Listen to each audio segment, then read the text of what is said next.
সেই ব্যক্তির জন্য নবী সাল্লাল্লাহু আলাইহি ওয়াসাল্লাম বদদুয়া করেছেন। তো আমরা কি দরুদ পড়লাম না পড়লাম না? নবী সাল্লাল্লাহু আলাইহি ওয়াসাল্লামের নাম শুনলেই বলতে হবে কি? কমপক্ষে বলতে হবে সাল্লাল্লাহু আলাইহি ওয়াসাল্লাম। অন্য হাদিসে নবী সাল্লাল্লাহু আলাইহি ওয়াসাল্লাম বলেন যে যদি কোনো ব্যক্তি সকালে 10 বার এবং সন্ধ্যায় 10 বার, সকাল সন্ধ্যায় বা সকাল বিকাল 10 বার করে রাসূল সাল্লাল্লাহু আলাইহি ওয়াসাল্লামের প্রতি দরুদ পাঠ করে, ইনশাআল্লাহ তাআলা কিয়ামতের মাঠে সে আল্লাহর রাসূলের সুপারিশ পাবে ইনশাআল্লাহ। আমরা কি নবীর সুপারিশ পেতে চাই? আমরা তো মনে হয় না নবী সাল্লাল্লাহু আলাইহি ওয়াসাল্লামের সুপারিশ পেতে চাই। পেতে চাই? নবীর সুপারিশ পেতে হলে একটা শর্ত, সেটা হলো যে আপনার জীবনের প্রতিটা কাজ নবী সাল্লাল্লাহু আলাইহি ওয়াসাল্লামের সুন্নত মোতাবেক হতে হবে। রাজি আছেন ইনশাআল্লাহ? সবার আগে চেহারা পরিবর্তন করতে হবে। সবার আগে কি পরিবর্তন করতে হবে?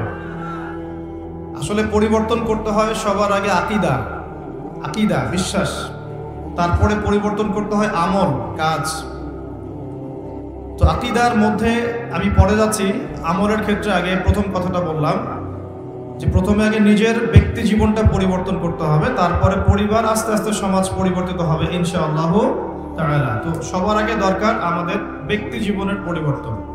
তো ব্যক্তির মধ্যে প্রথম বিষয় হচ্ছে চেহারা, আপনার আউটলুক। আপনার আমার চেহারা সুরত কি নবী সাল্লাল্লাহু আলাইহি ওয়াসাল্লামের মতো হচ্ছে? ভাবতে হবে না? নবী সাল্লাল্লাহু আলাইহি ওয়াসাল্লাম শেভ করতেন নাকি দাড়ি লম্বা ছিল? তো আমাদের সবার দাড়ি ছোট কেন? আমরা কি নবী সাল্লাল্লাহু আলাইহি ওয়াসাল্লামের উম্মত না অন্য কারো উম্মত? শুনেন, আল্লাহর নবী বলেছেন, বলেন সাল্লাল্লাহু আলাইহি ওয়াসাল্লাম, তোমাদের সামনে একটা জামানা আসছে, জামানা সাবরিন, কঠিন সবরের জামানা। ওই জামানায় ঈমান ধরে রাখাটা হাতের মধ্যে জ্বলন্ত আগুন ধরে রাখার মতো হবে। নবীজি বলছেন ঈমান ধরে রাখাটা হাতের মধ্যে আগুন ধরে রাখার মতো কঠিন হবে। সেই কঠিন জামানায় যদি কেউ আমার একটা সুন্নতকে জীবিত করতে পারে, বা আমার মৃত সুন্নতকে জীবিত করতে পারে, বা নবীর সুন্নতের উপর অটল থাকতে পারে, সে 50 জন শহীদ সাহাবীর নেকি পাবে ইনশাআল্লাহ। সাহাবী কাকে বলে? আমরা যদি আমাদের পুরো জীবনটায় যত আমল করি, এই আমলগুলো এক পাল্লায় রাখি, আর আবু বকর সিদ্দিক রাদিয়াল্লাহু আনহুর 1 রাকাত নামাজ এক পাল্লায় রাখি, কোনটা বেশি ভারী হবে? কি মনে হয়? আমাদের আমল আবু বকর রাদিয়াল্লাহু আনহুর আমল কোনটা? নবীজি বলছেন 50 জন শহীদ সাহাবীর সমান নেকি পাবে কে? যে কঠিন যুগে নবীর সুন্নতের উপর চলবে এবং সেই সুন্নতকে আঁকড়ে ধরে থাকবে। রাজি আছেন ইনশাআল্লাহ? দাড়ি রাখতে পারবো তো ইনশাআল্লাহ? আল্লাহ পাক সবাইকে তৌফিক দান করুন। স্টাইল করে রাখা যাবে না, যেমন যার দাড়ি আসবে সেভাবে ছেড়ে দিতে হবে, ঠিক আছে? পোশাক পরিবর্তন করবেন। আমাদের পোশাক নিয়ে যদিও জায়েজ না জায়েজ ব্যাপার আছে, তারপরেও আমরা সুন্নতে থাকার চেষ্টা করব। সুন্নত, ইসলামে দুটো বিষয় আছে, একটা সুন্নত, একটা জায়েজ। একটা বিষয় জায়েজ, হ্যাঁ আপনি টি শার্ট পরে নামাজ পড়তে পারবেন, জায়েজ। জিন্সের প্যান্ট পরে নামাজ পড়তে পারবেন, জায়েজ আছে। কিন্তু সুন্নাহ মাফিক হচ্ছে না। সুন্নাহ মাফিক হচ্ছে না কেন? কারণ পোশাকটা তাকওয়ার পোশাক হচ্ছে না। নবী সাল্লাল্লাহু আলাইহি ওয়াসাল্লাম ঢিলেঢালা পোশাক পছন্দ করতেন, যেই পোশাক পরলে গায়ের কাঠামো বাহির থেকে ধরা যেত না। তো তাকওয়ার পোশাক পরার চেষ্টা করবো। আল্লাহ পাক সবাইকে তৌফিক দান করুন, বলি আমিন। পোশাক পরিবর্তন করবেন, নিজের চেহারা পরিবর্তন করবেন। চুলের কাটিং, এখনকার যুব সমাজে চুলের কাটিং দেখা যায় মেসি আর নেইমার কাটিং। তো নবীজি বলেছেন যার চুল আছে সে যেন চুলের যত্ন নেয়, এটা হাদিস। যার চুল আছে সে যেন চুলের যত্ন নেয়, যার নাই সে তো হতভাগা, তার তো নাই। লক্ষ লক্ষ টাকা খরচ করলেও কি সেটা আবার ফিরে আসবে? সাধারণত আসে না। যার আছে সে যেন চুলের যত্ন নেয়। নবী সাল্লাল্লাহু আলাইহি ওয়াসাল্লাম চুল বড় রেখেছেন, কাঁধ পর্যন্ত রেখেছেন, কানের লতি পর্যন্ত রেখেছেন। তো এই বাবরি সুন্নত, এটা কিন্তু নবীর সুন্নত। এটা বাধ্যতামূলক নয়, কিন্তু নবীর সুন্নত। আর যদি কেটে ফেলতে চান তাহলে সামন পিছন সমান করে ফেলবেন। সামন পিছন কি সমান হবে। সামনে এতগুলো উঁচু করে রাখছেন, এদিকে ছিলে রাখছেন, এগুলো কিন্তু আসলে ইসলামিক কাট নয়। এগুলো নবী সাল্লাল্লাহু আলাইহি ওয়াসাল্লাম সাহাবীদের কিন্তু সুন্নাত নয়। কোন সাহাবী মাথায় চুল রাখতেন না, সবসময় একদম শেভড, মাথায় কোনো চুল থাকতো না। কেন থাকতো না? কারণ তারা যুদ্ধ করতেন। কি করতেন? যুদ্ধ, জিহাদে থাকতেন। আর চুল একটা দুর্বল পয়েন্ট হয়ে যেত, চুল ধরে ফেললে কিন্তু মানুষকে কাবু করা সহজ হয়। এই কারণে যোদ্ধা কিছু সাহাবী ছিলেন, তারা কিন্তু চুল কামিয়ে ফেলতেন। এটা অন্য বিষয়। আমরা কি যুদ্ধ করছি এখন? তো কমপক্ষে নবীর মতো চুল রাখা যাবে তো ইনশাআল্লাহ, দাড়ি রাখা যাবে তো ইনশাআল্লাহ, পোশাক পরা যাবে তো ইনশাআল্লাহ। আল্লাহ পাক সবাইকে তৌফিক দান করুন, আমিন। যেন আইডেন্টিফাই করা যায় যে কে মুসলিম কে নন মুসলিম। এখন তো বাহির থেকে আইডেন্টিফাই করা যাচ্ছে না কে মুসলিম কে নন মুসলিম, বুঝতে পারছেন না? আচ্ছা, দাড়ির কথা এত গুরুত্ব কেন দিলাম? কারণ দাড়ি হচ্ছে একমাত্র ভিজিবল সুন্নত। ভিজিবল মানে দৃশ্যমান। দাড়ি হচ্ছে একমাত্র দৃশ্যমান সুন্নত যেটা নিয়ে আপনি কবরে যাবেন। কবরে যখন রেখে দেওয়া হবে, অন্য কোনো কিছু কিন্তু দেখা যাবে না।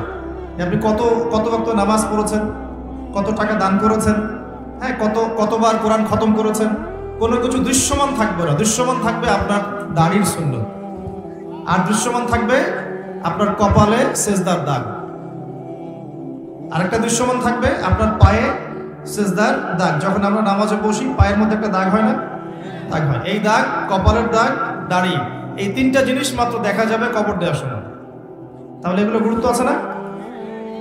নবীজি একটা হাদিসে বলেছেন যে দুটো তরল পদার্থ আছে, এই দুটো যার সৌভাগ্য নসিব হয়েছে ইনশাআল্লাহ সে জাহান্নামে যাবে না ইনশাআল্লাহ। আরেকটা হচ্ছে দুটো দাগ যার শরীরে আছে সেও ইনশাআল্লাহ তাআলা জাহান্নামে যাবে না। এক নাম্বার দুটো তরল কি? একটা হচ্ছে গায়ের রক্ত। যে ব্যক্তি আল্লাহ পাকের দ্বীনের জন্য রক্ত দিয়েছে, আল্লাহ পাকের দ্বীনের জন্য, দুনিয়ার জন্য না, আল্লাহর দ্বীন প্রতিষ্ঠার জন্য যে সংগ্রাম করেছে, রক্ত ঝরেছে, এই যে রক্তের ফোঁটা মাটিতে পড়ার আগেই তার সমস্ত গুনাহ মাফ করে দেওয়া। যেমন উহুদের যুদ্ধে সাহাবীরা যুদ্ধ করেছেন না, বদরের যুদ্ধে সাহাবীরা যুদ্ধ করেছেন না, তাদের রক্তের ফোঁটা মাটিতে পড়ার আগেই সমস্ত গুনাহ আল্লাহ মাফ করে দিয়েছে। আরেকটা তরল পদার্থ হচ্ছে অশ্রু, চোখের পানি। এই চোখের পানি যে ব্যক্তি আল্লাহকে স্মরণ করে গোপনে, নীরবে, নিভৃতে আল্লাহকে স্মরণ করে কান্নাকাটি করে চোখ দিয়ে পানি ঝরাতে পেরেছে, ইনশাআল্লাহ ওই চোখ জাহান্নামের আগুন দেখবে না। খুশি হন নাই? এখন যুব সমাজ কি আল্লাহর জন্য কাঁদে না গার্লফ্রেন্ডের জন্য কাঁদে? হ্যাঁ, গার্লফ্রেন্ডের জন্যই কাঁদে। এখন যুব সমাজ গার্লফ্রেন্ডের স্মরণে কাঁদে, আল্লাহর স্মরণে খুব কমই কাঁদে। আর সেই গার্লফ্রেন্ড তো আপনার সাথে কবরে যাবে নাকি? যাবে? শোনেন, আপনারা সবাই ইয়াং, একটা অভিজ্ঞতা শেয়ার করি। অভিজ্ঞতা, ফিলোসফি যেটাই বলেন, যে আমরা অল্প বয়সে শিখেছি, আল্লাহ শিখিয়েছেন আলহামদুলিল্লাহ। দুনিয়াটা হচ্ছে একটা অনিশ্চিত জায়গা। এক নম্বর কথা হচ্ছে দুনিয়া একটা কি? অনিশ্চিত জায়গা। এখানে কোনো কিছু নিশ্চিত না এবং কোনো কিছু স্থায়ীও না। এখানকার সুখও স্থায়ী না, এখানকার দুঃখও স্থায়ী না। এখানে আপনি সুখে আছেন, এই সুখ চিরদিন থাকবে না, মাথায় নিয়ে নেবেন। এখন খুব সুখে আছি আলহামদুলিল্লাহ, কিন্তু এই সুখ কিন্তু চিরস্থায়ী হবে না, মাথায় নিতে হবে। এখন খুব কষ্টে আছেন, এই কষ্টও চিরস্থায়ী হবে না, সুখ আসবে পরে। এখন সুস্থ আছেন, এই সুস্থতা চিরস্থায়ী হবে না, অসুস্থ হবেন। আবার অসুস্থ আছেন, এই অসুস্থতা চিরস্থায়ী হবে না, আবার আপনি সুস্থ হবেন ইনশাআল্লাহ। মানে দুনিয়াতে কোনো কিছুই চিরস্থায়ী না। কারণ কি? কারণ দুনিয়াটাই তো চিরস্থায়ী না। মানে এই দুনিয়াটাই তো চিরস্থায়ী না, এই কারণে দুনিয়ার কোনো কিছুই কি না, চিরস্থায়ী না, সব টেম্পোরারি। এটা হচ্ছে দুনিয়ার বাস্তবতা, হাকিকত। কোনটা স্থায়ী? ওয়াল আখিরাতু খায়রু ওয়া আবকা। আখিরাত হচ্ছে চিরস্থায়ী এবং উত্তম, এটা স্থায়ী। এখানে যে খারাপ আমল নিয়ে যাবে, অনন্তকাল ওই খারাপ আমলের ফল তাকে ভোগ করতে হবে। ওখানে যে সৎ আমল নিয়ে যাবে, ঈমান নিয়ে যাবে, অনন্তকাল সে সুখ এবং স্বাচ্ছন্দ্যে থাকবে ইনশাআল্লাহ। এই কথাটা কখনো ভুলে যাওয়া যাবে না। দুনিয়া একটা ক্ষণস্থায়ী জায়গা, টেম্পোরারি জায়গা, এখানকার কোনো কিছুই স্থায়ী না। এক। দুই, এই দুনিয়ার জীবনটা জেলখানা। এটা কি? এটা আমার কথা না, নবী সাল্লাল্লাহু আলাইহি ওয়াসাল্লাম বলেছেন, আদ-দুনিয়া সিজনুল লিল মুমিন। দুনিয়া হচ্ছে মুমিনদের জন্য কারাগার। কারাগার চেনেন? জেলখানা চেনেন? জেলখানার ভিতরে যখন আসামিদেরকে ঢোকানো হয়, জেলখানার ভিতরে যখন আসামিদেরকে ঢোকানো হয়, তখন কি তাদের ইচ্ছার কোনো স্বাধীনতা থাকে? সে কি চাইলেই বের হতে পারবে? ওখানে বসে যা ইচ্ছা তাই করতে পারবে? পারবে না। আল্লাহর নবী বলছেন, এই দুনিয়ার জীবনটা তোমাদের সবার জন্য হচ্ছে জেলখানা। আমরা মানে মুমিনদের জন্য। আর যারা কাফের, আল কাফেরদের জন্য আর দুনিয়া সিজনুল লিল মুমিন ওয়াল জান্নাতু লিল কাফির। কাফেরদের জন্য দুনিয়া হচ্ছে জান্নাত। জান্নাত মানে যেখানে যা ইচ্ছা তাই করা যায়, তাই না? জান্নাতে আমরা যা ইচ্ছা তাই করতে পারবো ইনশাআল্লাহ। এখানে কোনো রকমের বাধা ধরা নিয়ম থাকবে না। সবাই আমরা আল্লাহর দিদার লাভ করবো ইনশাআল্লাহ, আল্লাহর নিয়ামত ভোগ করবো। আপনি যা চান তাই দিবেন, দেওয়া হবে ইনশাআল্লাহ। এই হলো জান্নাত। তো এই দুনিয়ার জীবনটা মুমিনদের জন্য কারাগার আর কাফেরদের জন্য জান্নাত। তাহলে বুঝলাম দুনিয়া ক্ষণস্থায়ী, এটা স্থায়ী না। এটাও বুঝলাম দুনিয়ার জীবনটা কারাগারের জীবন, যেখানে আমরা নিজের মন গড়া আমল করতে পারবো না, নিজের ইচ্ছার কোনো স্বাধীনতা নাই এখানে। আমার দুনিয়াতে আমাদের ইচ্ছার কোনো স্বাধীনতা নাই, আল্লাহ পাকের ইচ্ছার অধীনে আমরা পরাধীন। আল্লাহ পাক বলেছেন নামাজ পড়তে হবে, রোজা রাখতে বলেছেন রাখতে হবে, যাকাত দিতে বলেছেন নিসাব পরিমাণ সম্পদ হলে যাকাত দিতে হবে, সামর্থ্য হলে হজ করতে হবে, সৎ কাজে আদেশ করতে হবে, অসৎ কাজে নিষেধ করতে হবে, পিতামাতার সম্মান করতে হবে, সত্য কথা বলতে হবে, সৎ পথে চলতে হবে। এগুলো আল্লাহ পাক বলেছেন করতেই হবে।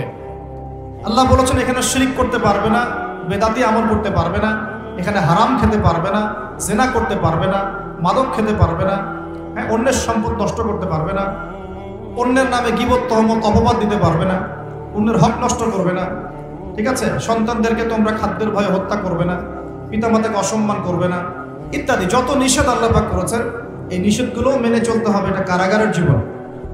কারাগারে বসে আমরা এখন কি করছি জানেন?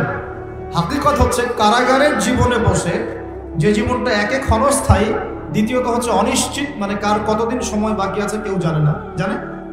অনিশ্চয়তার দুনিয়ার জীবনে, কারাগারের দুনিয়ার জীবনে বসে আপনি পাবজি খেলছেন। এই অনিশ্চিত কারাগারের জীবনে বসে আপনি মেয়ের সাথে এখন এই যে গার্লফ্রেন্ড বয়ফ্রেন্ড ফ্রি মিক্সিং অ্যাফেয়ারে লিপ্ত আছেন। অনিশ্চয়তার জগৎ, ক্ষণস্থায়ী জগৎ, এবং কারাগারে বসে আপনি মন করা যা আমল তাই করছেন। কারাগারের জীবনে বসে আপনি সুদ খাচ্ছেন, অথচ আপনি কারাগারে আছেন। কারাগারে বসে কেউ মাদকদ্রব্য সেবন করছে কারাগারে বসে বসে। কারাগারের জীবনে বসে কেউ অন্যের নামে গীবত তহমত করছে, অন্যের পিছনে পড়ে আছে, নিজের কবরের কোনো ফিকির নাই। কারাগারে বসে মানুষ নামাজ পড়ছে না। আল্লাহর কারাগারে থেকে মানুষ আল্লাহর বিধান পালন করছে না। আল্লাহ পাকের কারাগারের মধ্যে থেকে মানুষ আল্লাহ দ্রোহিতা করছে, কেউ আল্লাহকে স্বীকারই করছে না। এমন হচ্ছে না? এটা দুনিয়া। আপনাদেরকে বোঝাতে চাই, বয়স আপনাদের কম যেহেতু, যে এই দুনিয়ার জীবনটা প্রথমত ক্ষণস্থায়ী, দ্বিতীয়ত অনিশ্চিত, তৃতীয়ত এই দুনিয়াটা হচ্ছে কারাগার। এটা কি? কারাগার। এখানে ইচ্ছার স্বাধীনতা নাই। চতুর্থত হচ্ছে এই দুনিয়ার একজন মালিক আছে। কে আছে? একজন মালিক আছে। এই মালিকের দাসত্ব করতে পারলে আপনি এই দুনিয়াতেও সুখী হবেন, পরকালেও সুখী হবেন ইনশাআল্লাহ। এখন এই দাসত্ব করার আগে ভালো করে মাথায় ইনস্টল করবেন যে ইহকাল পরকালে আল্লাহ রাব্বুল আলামিন ছাড়া, ইহকাল এবং পরকালে আল্লাহ পাক ছাড়া সত্যিকার অর্থে আপনাকে কেউ ভালোবাসে না। এটা মাথায় নেবেন। সত্যিকার অর্থে। কেন? পিতামাতা কি আমাদেরকে ভালোবাসে না? বাসে কি না? বাসে। কিন্তু এই ভালোবাসা আল্লাহর ভালোবাসার মতো নয়, এটা অন্য বিষয়। এটা হচ্ছে সন্তানের প্রতি পিতামাতার মহব্বত, মাওয়াদ্দাতা, রহমা, দয়া, মমতা, অন্য জিনিস। আল্লাহ রাব্বুল আলামিন আপনাকে আমাকে যেভাবে ভালোবাসেন, এটা যদি আমরা আসলে ব্যাখ্যা করতে পারতাম তাহলে বুঝতে পারতেন। আসলে এটা ব্যাখ্যা করার মতো জ্ঞান আল্লাহ আমাদেরকে দেন নাই। যখন আমরা বীর্য ছিলাম, বীর্য বোঝেন? অবশ্যই বোঝেন। এই জেনারেশন তো পর্নোগ্রাফিতে আসক্ত, আর পর্নোগ্রাফিতে আসক্ত জেনারেশন গোপন পাপ বেশি করে বাথরুমের মধ্যে। হ্যাঁ, পর্নোগ্রাফিতে আসক্ত জেনারেশন গোপন পাপ বেশি করে টয়লেটে গিয়ে। এটা এই যুগ চলছে এখন। আর এটা নিয়ে আমি আলাদা লেকচার দিয়েছি, নীল দর্পণ, অনলাইনে আছে। এই জেনারেশনটাই পর্নোগ্রাফিতে আসক্ত, অনেকেই, বেশিরভাগই। এমন মানুষ খুব কম পাওয়া যাবে যার ফোনের মধ্যে এইসব পর্ন ভিডিও নাই, বা যে দেখেনি কোনোদিন। হয়তো একটা মানুষও খুঁজে পাওয়া যাবে কিনা সন্দেহ আছে যে কখনো এটা দেখে নাই। তো এর ফলশ্রুতিতে গোপন পাপ বেড়েছে। আমরা এক সময় বীর্য ছিলাম, কি ছিলাম? শুক্রাণু এবং ডিম্বাণু মিলিত হয়ে জাইগোট গঠিত হয়, জাইগোট। ওই সময় আমাদের মধ্যে কোনো রূহ বা প্রাণ ছিল না। আল্লাহ পাক তখন আমাকে দেখেছেন, দেখেন নাই? আল্লাহ পাক তখন আপনাকে ভালোবেসেছেন, আপনার সাথে ছিলেন। আল্লাহ আপনাকে তখন মহব্বত করেছেন। আল্লাহ পাক তখনও আপনার খেয়াল রেখেছেন। আপনার প্রভু আল্লাহ পাক, আপনার রব আল্লাহ পাক তখনও আপনাকে দেখেছেন যখন আমরা জাইগোট ছিলাম। তারপর হচ্ছে আলাক, আলাক মানে জমাট বাঁধা রক্তপিণ্ড। মায়ের গর্ভে রক্তের পিণ্ড আকারে ছিলাম, কোনো হদিস ছিল না আমাদের, এই মহাবিশ্বে আমাদের কোনো অস্তিত্ব ছিল না, একটা মাংসের টুকরা ছিলাম এতটুকু। আস্তে আস্তে এর মধ্যে হাড় এসেছে, হাড়। যখন 4 মাস 10 দিন বয়স হয়েছে, তখন আল্লাহ রাব্বুল আলামিন তার নিজ অনুগ্রহে আপনার আমার রূহটাকে পাঠিয়ে দিয়েছেন ফেরেশতার মাধ্যমে। সেই ফেরেশতা এসে মায়ের গর্ভে আত্মা বা রূহটাকে ফুঁকে দিয়েছে। এরপর বাচ্চাটা নড়াচড়া করা শুরু করেছে। তখন আপনি মায়ের গর্ভে ছিলেন, আমি মায়ের গর্ভে ছিলাম। আমরা আমাদের অস্তিত্ব জানতাম না। আল্লাহ পাক আমাদেরকে লালন পালন করেছে। তখনও আল্লাহ পাক আমাকে ভালোবেসেছেন, তখনও আল্লাহ আমার সাথে ছিলেন, যখন আমার কোনো অস্তিত্ব ছিল না। এরপর আস্তে আস্তে আপনি বড় হয়েছেন। মায়ের গর্ভে আমরা কি করেছি আমরা জানি না, আমাদের মনে নাই। আমরা লাথি দিয়েছি, ছোটাছুটি করেছি, পানির মধ্যে ছিলাম, তখন খেতে পারতাম না, মা যা খেত তাই খেতাম। আমরা নিজেদের ভরণ পোষণ দেখাশোনা করার মতো স্বাবলম্বী ছিলাম না। তখন আল্লাহ পাক আপনাকে দেখেছে, আল্লাহ আপনাকে দেখেছে। এরপরে আপনি অনেক কষ্ট করে, আমরা অনেক কষ্ট করে মায়ের গর্ভ থেকে পৃথিবীতে এসেছি। আসার পরেই শয়তান আমাদের কলিজার মধ্যে খোঁচা দিয়েছিল। যখন খোঁচা দিয়েছিল তখন আমরা চিৎকার করে কান্না করে উঠেছিলাম। ঠিক তখনই আমাদের কানের মধ্যে আমাদের পিতারা আজান দিয়েছিল, আল্লাহু আকবার, আল্লাহু আকবার, আশহাদু আল্লা ইলাহা ইল্লাল্লাহ, আশহাদু আন্না মুহাম্মাদার রাসূলুল্লাহ, হাইয়া আলাস সালাহ, হাইয়া আলাল ফালাহ, আল্লাহু আকবার, আল্লাহু আকবার, লা ইলাহা ইল্লাল্লাহ। এটা দ্বিগুণ করে বলেছেন, ডাবল করে বলেছেন, আমি শর্ট করে বললাম। এই আজানের কেন আজান দিতে হয়েছে? কারণ শয়তান যখন কলবে খোঁচা দিয়েছে ঠিক তখনই আমরা চিৎকার করে কেঁদে উঠেছিলাম। এরপর আমাদের পিতারা আমাদের কানে আজান দিয়েছে। তখন আপনার আমার কোনো আসলে সেন্স ছিল না, এই ভালো মন্দ বোঝার কোনো জ্ঞান ছিল না। তখনও আল্লাহ আপনাকে দেখেছে, তখনও আল্লাহ আমাকে দেখেছে। আল্লাহকে চিনতে শেখেন, কে আল্লাহ? আমি আসলে ব্যাখ্যা করতে পারছি না, আমি জানি পারবো না, আমি ফিল করতে পারছি কিন্তু বোঝাতে পারছি না যে আল্লাহ পাক তখন আপনার আমার সাথে ছিলেন। আর যখন মায়ের গর্ভে রূহটা এসেছিল তখন ফেরেশতা 4টা বিষয় লিখে দিয়েছে আমাদের জন্য। এই 4টা বিষয়ের বাইরে কিচ্ছু হবে না, ফেরেশতা লিখে দিয়েছে আল্লাহর হুকুমে। 1 নাম্বার, ওই বাচ্চা সৌভাগ্যবান হবে না দুর্ভাগ্যবান হবে, লেখা হয়ে গেছে। মানে জান্নাতে যাবে না জাহান্নামে যাবে, লেখা হয়ে গেছে। আল্লাহ পাক লিখে দিয়েছেন এই সন্তান বড় হয়ে কত বছর বাঁচবে, লেখা হয়ে গেছে। 3 নাম্বার, লেখা হয়ে গেছে তার রিজিক কি কি হবে, সে কি কি রিজিক পাবে। 4 নাম্বার, লেখা হয়ে গেছে যে সে এই দুনিয়াতে কি কি কাজ করবে, কি কি আমল করবে। এই 4টা বিষয় আল্লাহ পাক লিখে দিয়েছেন যখন আমাদের মায়ের গর্ভে আমরা 4 মাস 10 দিন বয়সে ছিল। 4 মাস 10 দিনের আগে বাচ্চা নড়াচড়া করে না, মেডিকেল সায়েন্স পড়ে দেখে। এরপরে যখন আমরা দুনিয়া এসেছি মা আমাদেরকে বুকের দুধ খাইয়েছে। যদিও বা এখনকার মায়েরা তো বুকের দুধ খাওয়াতে পারে না, অনেকেই বাচ্চাদেরকে বেবি সিটারের কাছে রেখে আসে, দেখেন না? ওই চাইল্ড কি আছে না, ডে কেয়ার সেন্টার টাইপের, যেখানে কাজের বুয়াদের দিয়ে বাচ্চাদেরকে লালন পালন করানো হয়। এখন তো ফ্যামিলিস্ট রেভলিউশনের যুগ, মেয়েরা এখন ঘরে থাকতে পারে না, চাকরি বাকরি ব্যবসা বাণিজ্য, কত ব্যস্ততা ওদের। এই নিজের বাচ্চাকে রেখে আসে মানুষের কাছে, তাই না? চাইল্ড ডে কেয়ার সেন্টারে। পরে দেখবেন ওই বাচ্চারা মায়ের মমতাহীনতায় বড় হবে। যারা মায়ের মমতাহীনতায় বড় হয়, বাবার মমতাহীনতায় বড় হয়, এরা বড় হয়ে একটু উগ্র মেজাজের হয়ে যায়। পৃথিবীতে যত মানুষ এই যে অন্যদেরকে হত্যা করেছে বা ওভার এগ্রেসিভ ছিল, ওই মঙ্গলদের কথা বলেন, এই যে হিটলারদের কথা বলেন, পৃথিবীতে এগ্রেসিভ মনোভাবের যারা সন্ত্রাসী এবং অন্যান্য কর্মকাণ্ডের সাথে যুক্ত থাকে, এদের একটা বড় অংশ মায়ের মমতা পায়নি ছোটবেলায়। মায়ের মমতা খুব কঠিন জিনিস, বড় জিনিস। আজকেও যারা মা বাবা সাপোর্ট পায় না সমাজে, পরিবারে, তারা কিন্তু মন থেকে খুব ভিতর থেকে খুব ডিসঅ্যাপয়েন্টেড থাকে, হতাশ থাকে। পরিবারের সাপোর্ট নাই, এক পর্যায়ে গিয়ে মাদকের কাছে গিয়ে শান্তি খুঁজতেছে। মাদক নিয়ে আমাদের চেয়ারম্যান সাহেব কথা বলেছেন, আলহামদুলিল্লাহ। এর পিছনে অনেক কারণ আছে, আমাদেরকে কারণের গোড়ায় যেতে হবে। কারণটা কি? পারিবারিক মূল্যবোধ যখন অবক্ষয় ঘটে তখন ছেলেটা মাদক খায়।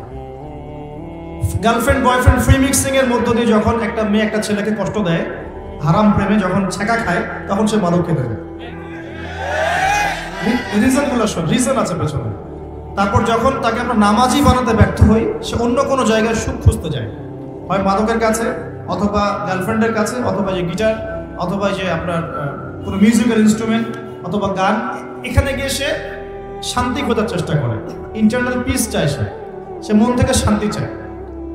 আমরা তাকে যদি তার জীবনের উদ্দেশ্যটা বোঝাতে পারি, তোমাকে আল্লাহ পাক দুনিয়া পাঠিয়েছেন আল্লাহর ইবাদত করার জন্যে, এবং আল্লাহর জমিনে তার দিন প্রতিষ্ঠা করার জন্য।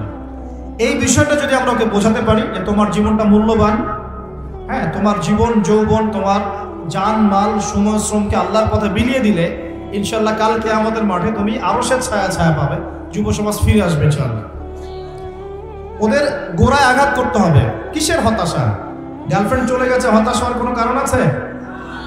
যে আপনাকে ছেড়ে চলে যায় সে তো আপনাকে ভালোবাসে না, আর যে আপনাকে ভালোবাসে নাই তার জন্য আপনি মাদক খাবেন কেন?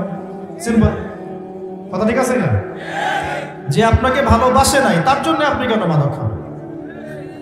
দেখা যায় বেকারত্ব, চাকরি বাকরি পাচ্ছে না, বাসা থেকে প্রেশার, কামাই রোজগার নাই, ঘরে বসে বসে খাস, হ্যাঁ, তোর পিছনে এত টাকা ঢাললাম, পারিবারিক সাপোর্টের অভাব, মায়ের মমতার অভাব, বাবার একটা বন্ধুত্ব সুলভ আচরণের অভাব, এইসব কারণে ও ভিতর থেকে ফ্রাস্ট্রেটেড হয়ে যায়। তখন বন্ধুর পাল্লায় পড়ে, বন্ধু বলে আয় ওসব বাদ দে, দুটো টান দে, শান্তি পাবে। তখন বন্ধুর কাছে যায়, এই যে টানা শুরু করলো, এখান থেকে শুরু হবে। প্রথমে সিগারেট থেকে শুরু করে, আস্তে আস্তে যাবে যে গাঁজা, ফেন্সিডিল, এখন তো ইয়াবার যুগ চলছে, আরো বড় বড় কত মাদক আল্লাহ ভালো জানেন এখন লঞ্চ হয়েছে, এগুলো প্রশাসন ভালো বলতে পারবে। তো স্টার্টিংটা কিন্তু এভাবে হয়, পারিবারিক সাপোর্টের অভাব, অথবা মমতার অভাব, অথবা একটা হৃদ্যতাপূর্ণ পরিবেশ নাই পরিবারের মধ্যে, ঝগড়াঝাটি ফাসাদ, পিতামাতার মধ্যে ফাসাদ, অথবা বন্ধুদের পাল্লায় পড়া, অথবা নারী, অথবা হতাশা, বেকারত্ব। এই কয়েকটাই কারণ মূলত, এগুলো থেকেই ছেলেরা মাদকের দিকে যাচ্ছে। তো কারণগুলো সলভ করতে হলে কোথায় আসতে হবে? আমি দুইটা খালি মেডিসিন বলে দেবো, অনলি দুইটা। কয়টা? দুইটা। আমি চ্যালেঞ্জ করছি, এই দুইটা মেডিসিন যদি প্রয়োগ করা যায় যুব সমাজের উপরে, ইনশাআল্লাহ 1% যুবক মাদক খাবে না ইনশাআল্লাহ। একটা মেডিসিন হচ্ছে কিচ্ছু না, শুধু ওদেরকে 5 ওয়াক্ত নামাজ পড়াতে হবে। টাইম টু টাইম তোমরা 5 ওয়াক্ত নামাজ পড়বা, যত হতাশা, গ্লানি, কষ্ট দেখবা, সমস্ত কষ্ট ওই আল্লাহর সামনে ঢেলে দিবা। যখন তোমার কেউ ছিল না, যে আল্লাহ তোমাকে দেখেছে, ওই আল্লাহর সামনে ঢেলে দিতে হবে। পারা যাবে ইনশাআল্লাহ? এই একটা মেডিসিন। অতএব নামাজই বানান, মানুষকে বেশি বেশি নামাজই বানান, অটোমেটিক সে মাদক থেকে দূরে আসবে ইনশাআল্লাহ। আল্লাহ পাক ওয়াদা করেছেন, আল্লাহ বলছেন ইন্নাস সালাতা তানহা আনিল ফাহশাই ওয়াল মুনকার ওয়া লাযিকরুল্লাহি আকবার। আল্লাহ বলছেন শোনো, নিশ্চয়ই নামাজ পড়ার মতো পড়লে, নামাজ কায়েম করার মতো করলে, এই নামাজই তোমাকে সমস্ত পাপ থেকে দূরে রাখবে ইনশাআল্লাহ। নামাজ, আমি 3G 4G নামাজের কথা বলছি, নামাজের কথা বলছি যে নামাজ আপনি মনোযোগের সাথে, খুশুর সাথে নামাজে কি পড়ছেন বুঝতে পারছেন, সেজদায় গিয়ে দোয়া করছেন, আল্লাহকে পাচ্ছেন, এই নামাজের কথা বলছি। এই নামাজ যে ব্যক্তি পড়তে পারে 5 ওয়াক্ত, ইনশাআল্লাহ মাদকের ধার কাছেও সে কখনো যাবে না ইনশাআল্লাহ। আর দ্বিতীয় মেডিসিন হচ্ছে, সেটা হলো আল কোরআনুল কারীম, যেটা আমার হাতে দেখছেন। এই আল কোরআনুল কারীম যদি আপনি প্রতিদিন কমপক্ষে 1টা পারা করে তেলাওয়াত করেন, 30 দিন 30 পারা, প্রতিদিন 1 পারা, প্রতি মাসে 1 খতম, যদি এতটুকু এই জিনিসটা অভ্যাস করতে পারেন, ইনশাআল্লাহ আপনার মনের মধ্যে প্রশান্তি দিয়ে ভর্তি থাকবে, কোনো কষ্ট থাকবে না ইনশাআল্লাহ। আমি চ্যালেঞ্জ করছি আপনাকে, ইমপ্লিমেন্ট করে দেখেন। প্রতিদিন 1 পারা, কতটুকু? অন্তত 1 পারা, 30 দিন 30 পারা, মাস শেষে 1 খতম হবে ইনশাআল্লাহ। এই আমলটা ধরে রাখতে পারলে দেখবেন আপনার মনে নূর এবং প্রশান্তি দিয়ে ভর্তি থাকবে। সারা দুনিয়া অশান্তি, আপনার মনে শান্তি, কোনো অশান্তি কাজ করবে না ইনশাআল্লাহ। আল্লাহ পাক আমাদের সবাইকে এই দুটো মেডিসিন প্রয়োগ করার তৌফিক দান করুন। এবার আসি ভাই, ওই সময় সব লিখে দেওয়া হয়েছে যে আপনার রিজিক, হায়াত, তারপরে কাজ কি হবে, সাফল্য, সৌভাগ্যবান না দুর্ভাগ্যবান হওয়া।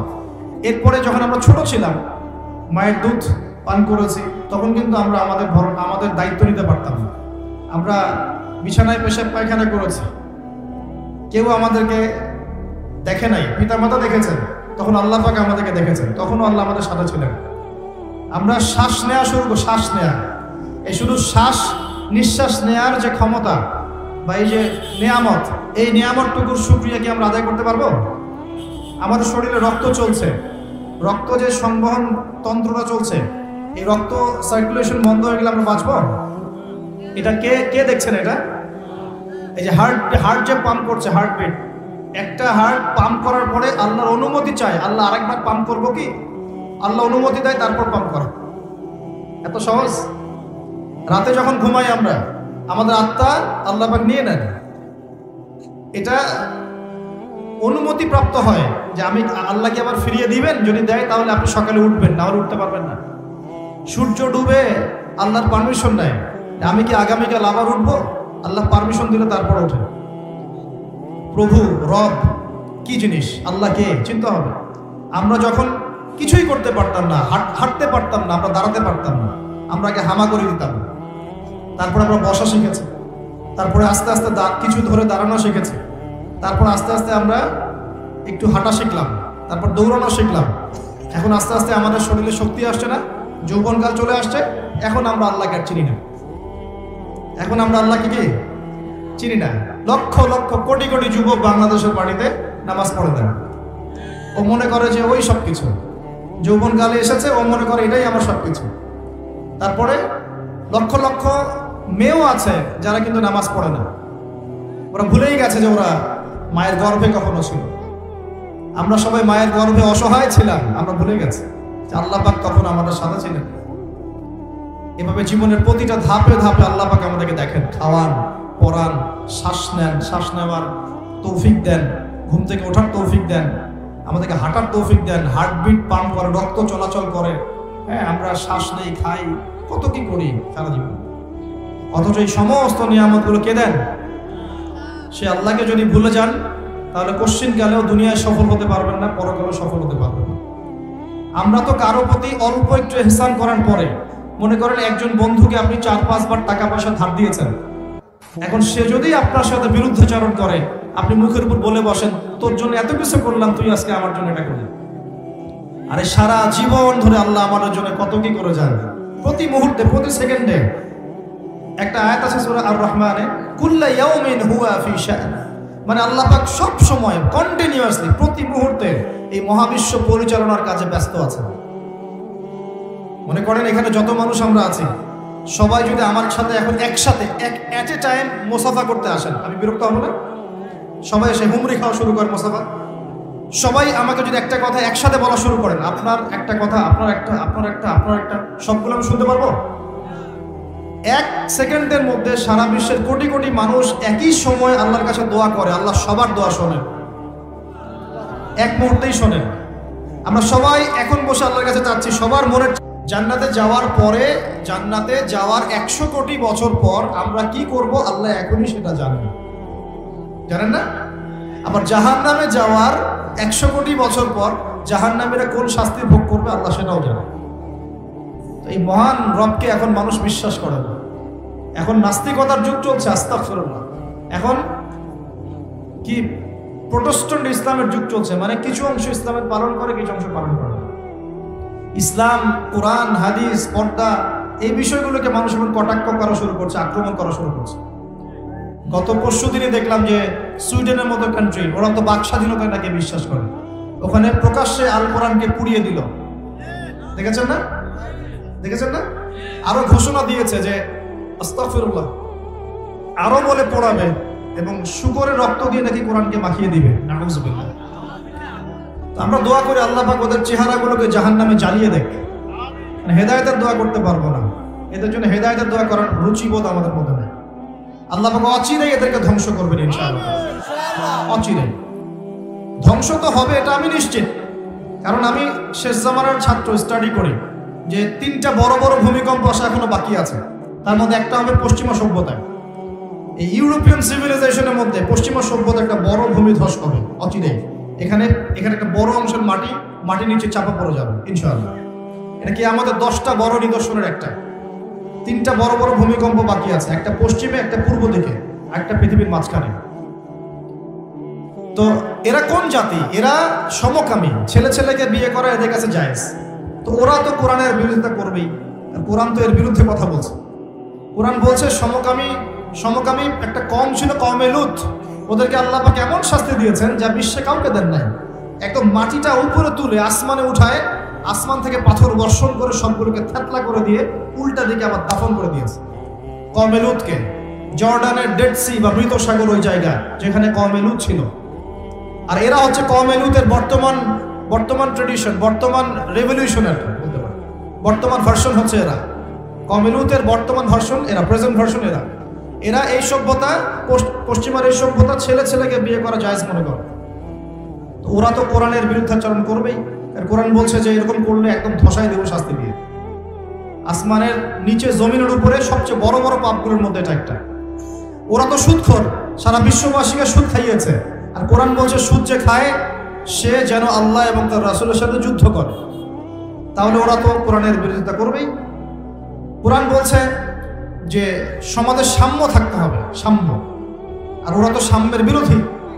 ওরা মানবতার ধ্বজা ধরে বিশ্বের বিভিন্ন মুসলিম কান্ট্রির মধ্যে মুসলিমদেরকে নির্যাতন করেছে।